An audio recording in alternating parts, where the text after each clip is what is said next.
But first, to the showdown between electricity contractors and networks over the costs associated with curbside electric vehicle charges. Now, they're expected to boost profits to the tune of around $10 billion, which will be a cost to consumers whether you own an EV or not. Here to discuss this and more, senior motoring journalist Paul Gover. Well, I know this is a bit complicated, but you're the expert and I want everyone to understand what is going on because these costs are enormous. What's happening here, Paul? Well, there's a proposal to allow networks to build infrastructure for car charging, which sounds like a great idea, except that everybody who's tried to do this as a private company has pretty much not made a profit. So you've got to be asking yourself, why does somebody want to spend all this money on infrastructure that we don't need and that is focused in a very narrow area? It's obviously a profit grab by somebody. And at the end of the day, the people who are going to have to pay for this are not the people who drive electric cars. It's the people who don't drive electric cars who are going to be paying for infrastructure they don't want, and a lot of people would say they don't need. And of course, if they charge their car, if they have an EV, at home on their own power network attached to their household, well, they'll be paying at home, but they'll also be paying in an overall grid sense for power on the street that they may never use. Yeah, that's correct. Well, they're talking about 22,000 of these charge points. Now, apart from the fact that there's a huge cost to roll them out, plus the fact that they'll have to upgrade power stations and substations to provide the power, if you look at the sales rate of electric cars in Australia at the moment, it's less than 10% of the annual sales. So that's about 120,000 cars.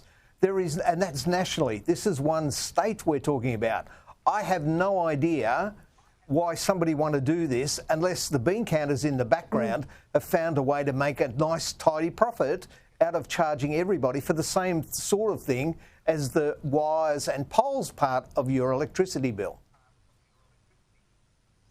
And there's also something else in relation to EVs that I think we've got to talk to often enough so people understand it. I was not long ago on the Western Highway, which is the Ballarat Road, Melbourne to Adelaide. And I tell you what, you could not take your eyes off the road the entire time. I was dodging potholes. I mean, it was quite a stressful drive. And all the way down the highway, there were a couple of cars pulled over at various points that had completely blown out to their rims. And I saw going there and coming back, trucks ready to take cars away that they couldn't even be repaired on the roadside. So our roads are crook right across the country. But if you've got an EV, you're not paying anything to help fix them, are you? But if you drive a petrol car or diesel car, you're being stung to repair our roads. You're absolutely right. The other thing, Peter, is these EVs are actually doing more damage. An EV, compared with a combustion car, is 300 to 400 kilos heavier. So they weigh as much as a small truck, some of these things, and there are quite a lot of them that are up in the 2.4, 2.5 tonne range. So not only are they not paying, they're also, by definition, because of their weight, they're doing more damage to the roads. Now, there were some stats out the other day that said Australia's car dealerships, about 4,000 of them, are going to be $2 billion worse off over the next 5 years because of these fuel efficiency standards from Chris Bowen. And we all know who'll end up paying for that. It'll be passed on to us when we buy a new car. Is there any chance the government's going to wake up and rescind these rules or change them in a way that takes cost of living into the equation? Because I understand they're supposed to kick in on the 1st of July. Yeah, the measurement starts on the 1st of July. The penalties are further down the track. But the whole problem with this is what they're trying to do is socially engineer us into cars that they think are better for the economy and better for the environment. But the fact of the matter is people in Australia are buying pickup trucks and SUVs, and those will not, a lot of them won't get under the threshold point for these new emissions targets, and there are a vast number of them.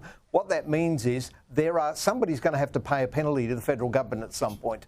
And businesses, car companies and also dealers and even people who are buying cars are going to have to make decisions about how much they're prepared to put up with. The problem with this is the federal government's just been re-elected, so Mr Bowen is going to proceed on his merry way thinking that he's got a mandate for this. What potentially is going to happen is there are going to be thousands of dollar price increases on these vehicles, and because they're trying to skew what people buy. And the motor industry, I've been doing this for more than 40 years. The one thing you learn is you have to learn to listen to the consumers. And no matter what you provide or how tasty it is, consumers will make their final decision. And at the moment, the consumers of automobiles in this country are not voting towards the policies of the government with this sort of pollution tax. And once the reality starts to bite for dealers and car buyers, there's going to be a huge shock around the motor industry in the second half of this year.